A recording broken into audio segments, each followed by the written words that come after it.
حضرت ابو سعید خدری رضی اللہ عنہ، جتنی روایات ہیں جو آپ کے سامنے عرض کر رہا ہوں، یہ صحابہ ہی بیان نہیں کر رہے، اور صحیح سند کے ساتھ یہ حدیث مبارکہ ہیں۔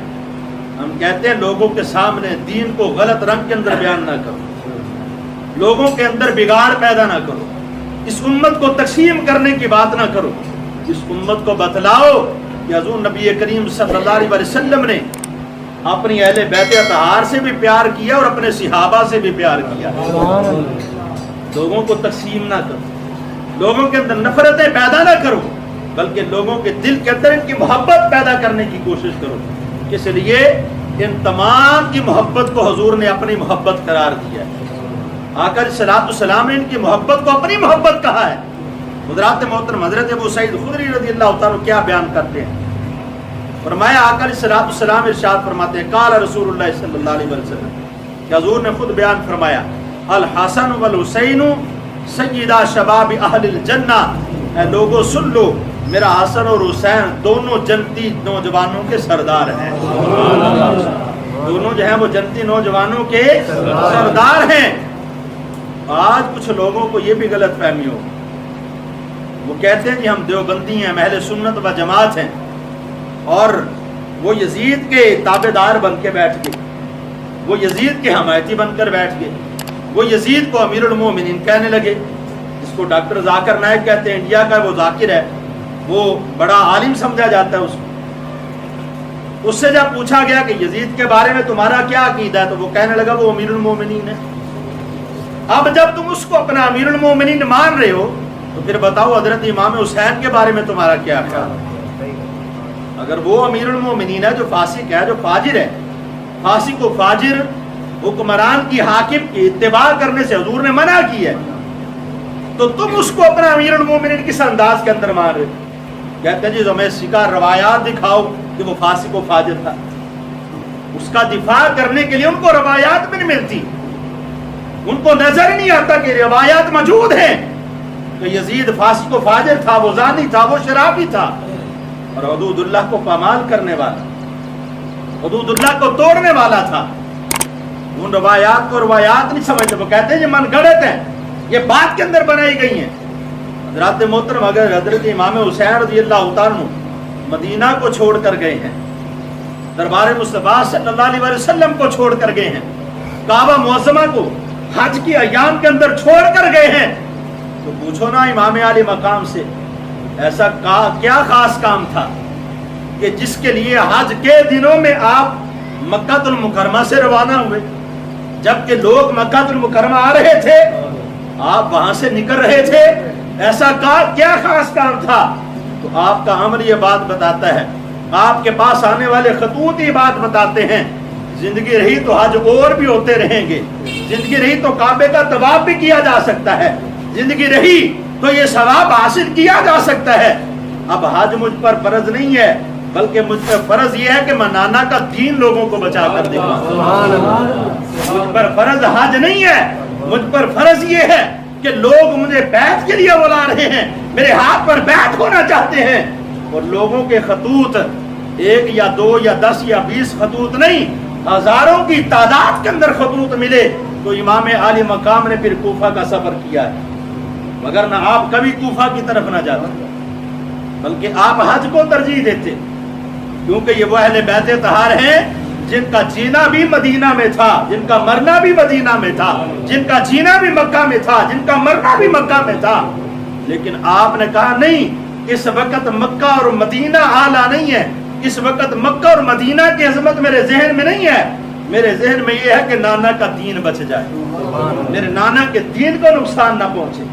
حضرت امام علی مقام جو کربلا کی سرزمین کی طرف چلے، جو کوفہ کی سرزمین کی طرف چلے، تو آپ وہاں پر سلطنت حاصل کرنے کے لیے نہیں گئے، آپ وہاں پر سلطنت حاصل کرنے کے لیے نہیں گئے، وہ جن کو سرداری میرے مصطفیٰ نے جنت کی عطا کر دی ہو، جن کو سرداری حضور علیہ الصلوۃ والسلام نے جنت کی عطا کر دی ہو، ان کو دنیا کی سرداری کی ضرورت کیا ہے؟ وہ تو دنیا کی سرداری کو جوتے کی نوک پر بھی نہیں رکھتے، ان کی نظر میں سب سے بڑی سرداری وہ ہے جو پیارے مصطفیٰ نے ان کو جنت کی بشارت کی صورت میں عطا فرما دی، ان کے لیے سب سے بڑی سرداری یہ ہے۔ وہ اس دنیا کی سرداری کو کیا کریں؟ اس کو وہ کیا سمجھیں گے؟ تو حضرات محترم حضرت سیدنا عبداللہ بن عمر رضی اللہ تعالیٰ عنہ وہ بھی اس حدیث کو روایت فرماتے ہیں کہ حضور نبی کریم صلی اللہ علیہ وسلم نے فرمایا. اب یہاں پر بھی حضرت عبداللہ بن عمر کے متعلق بھی لوگ مختلف روایات بیان کرتے ہیں, حضرت عمر کے متعلق مختلف روایات بیان کرتے ہیں. جیسا کہ ہم نے شان سیدنا عمر فاروق میں یہ باتیں کچھ عرض بھی کی ہیں کہ جب ان کی عظمت اور عفت کی بات آتی ہے تو بہت سے لوگوں کے پیٹ میں مروڑ پڑنا شروع ہو جاتا ہے کہ حضرت عمر کی شان کیوں بیان کی جا رہی ہے. اور نعوذ باللہ من ذالک کی یہ روایت کتنی من گھڑت ہے کہ حضرت فاطمہ حضرت عمر کے پاس آئیں, انہوں نے اتنی زور سے ٹانگ ماری کہ ان کا حمل ضائع ہو گیا. کیا کوئی شخص یہ بات اپنے سینے پر اپنے دل پر ہاتھ رکھ کر کہہ سکتا ہے کہ صحابی رسول ہو, آقا علیہ الصلوۃ والسلام کی بارگاہ سے اہل بیت اطہار کی عظمت کو سننے والا ہو, وہ عمر یہ کام کیسے کر سکتا ہے؟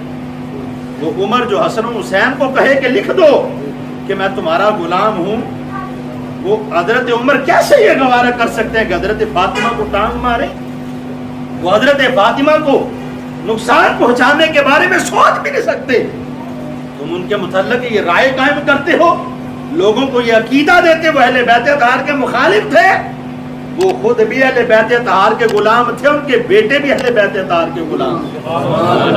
صحابہ کرام علیہم رضوان کی زندگی ہے, انہوں نے اپنی زندگی کسی اور پر نہیں, وہ کسی اور پر نچھاور نہیں کی, انہوں نے یہ پیارے مصطفیٰ پر نچھاور کیا ہے یا ان کے اہل بیت اطہار پر نچھاور کی. انہوں نے اپنی زندگی کا مقصد یہ بنایا ہوا تھا کہ ہماری زندگی, ہمارا مرنا, ہمارا جینا کسی اور کے لیے نہیں ہے بلکہ پیارے مصطفیٰ کے لیے ہے. تو حضرت سیدنا عبداللہ بن عمر رضی اللہ تعالیٰ کیا بیان کرتے ہیں؟ آپ فرماتے ہیں میں نے بھی آقا علیہ الصلوۃ والسلام سے یہ سنا کہ قال رسول اللہ صلی اللہ علیہ وسلم الحسن والحسین سیدہ شباب اہل الجنہ, یہ دونوں نوجوان جو ہیں یہ جنتی نوجوانوں کے سردار ہوں گے. فرمایا وابوہما خیر منہا, اور اللہ تعالیٰ ان کے دونوں کے والد محترم کو ان کے اس سے جو ہے وہ بہتر زندگی عطا فرمائے. سبحان اللہ. والد محترم جو ہیں وہ ان دونوں سے زیادہ بہتر ہیں. مطلب کیا ہے کہ اگر حسن و حسین جنتی نوجوانوں کے سردار ہیں تو اللہ رب العزت نے مولا کائنات سیدنا علی المرتضیٰ کو اس سے زیادہ بڑی سرداری عطا فرما دی. سبحان اللہ. ان کے پاس اس سے بڑی سرداری. تو پھر حضرت سیدنا ابو سعید خدری رضی اللہ تعالیٰ آگے روایت کرتے ہیں, یعنی مختلف روایات آتی ہیں, ان کے اندر پھر مختلف آگے الفاظ آتے ہیں, یعنی کہ ایک روایت ایک موقع پر بیان کی, پھر اس کے اندر دوسری روایت آئی دوسرے موقع پر بیان کی. کسی مقام پر حضور نے دونوں کا ذکر کیا, کہیں پر ساتھ والد کا ذکر بیان کیا, کسی مقام پر ساتھ میں والدہ کا بھی ذکر بیان کیا. اب جو حدیث ہے اس کے اندر والدہ کا بھی ذکر موجود ہے. حضور نبی کریم صلی اللہ علیہ وسلم نے فرمایا الحسن والحسین سیدہ شباب اہل الجنہ, یہ دونوں جو ہیں وہ جنتی نوجوانوں کے سردار ہیں.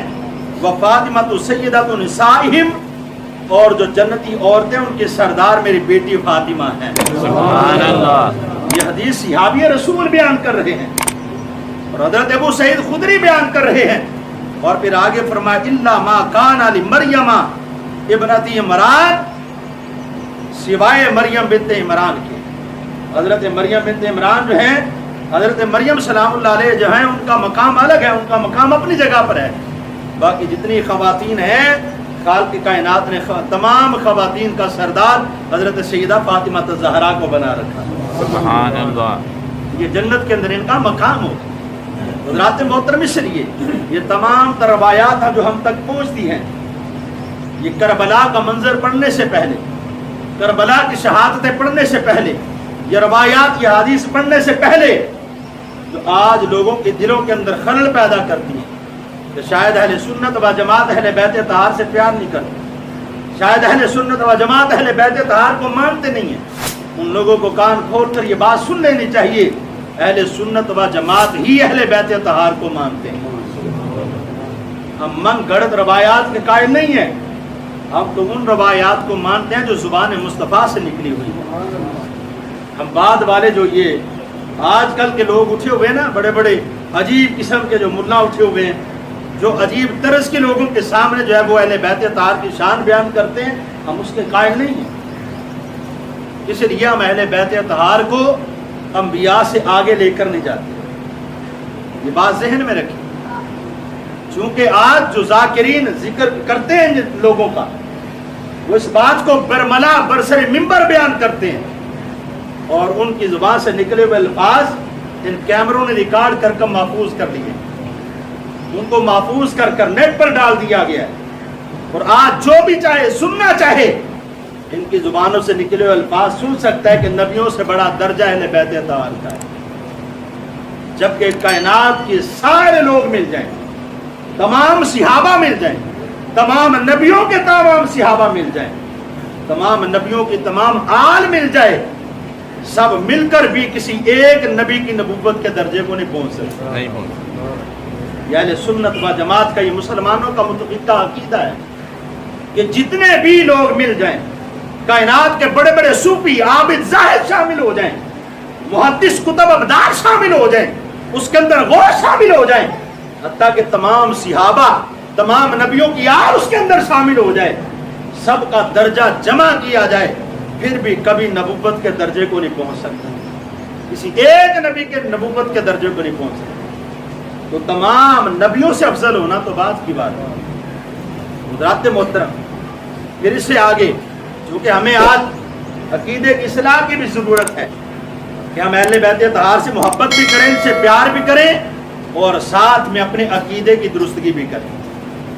اہل بیت اطہار سے پیار کریں، یہ ہمارا ایمان ہے، ان کے ساتھ پیار کرنے کے بغیر ہمارا ایمان کامل نہیں ہوتا، ان کو نہ مانے تو ہمارا ایمان مکمل نہیں ہوتا، لیکن ان کے پیار اور ان کی محبت کا مطلب یہ نہیں کہ انبیاء کی نبوت کے اندر حرف لایا جائے، انبیاء علیہ السلام کے مقام کے اندر فرق لایا جائے، بلکہ اہل سنت و جماعت کا عقیدہ یہی ہے اور یہی ہونا چاہیے کہ الحمدللہ جو نبیوں کا مقام ہے وہ نبیوں کا مقام ہے، جو صحابہ کا مقام ہے وہ صحابہ کا مقام ہے، جو اہل بیت اطہار کا مقام ہے وہ اہل بیت اطہار کا مقام ہے۔